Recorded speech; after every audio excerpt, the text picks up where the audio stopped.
Georgia's use it or lose it policy. Millions purged from Georgia's voting rolls, with some saying they had no idea they couldn't vote. Christy Etheridge live in the newsroom to break down these new numbers from the Secretary of State's office. Sheba, the Secretary of State's office sent us 3 spreadsheets, and we had to make sense of all of that. And after going through the data, it explained why 1.7 million Georgia voters were purged from the system.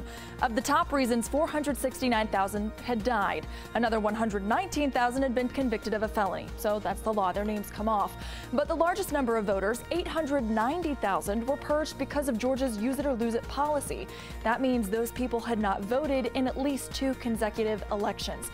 So let's put these numbers in context. Based on the totals, African American and white voters were the most impacted by the purge. But if you look at that bottom of the list, nearly 150,000 voters are classified as unknown or other, and that could play a big role in future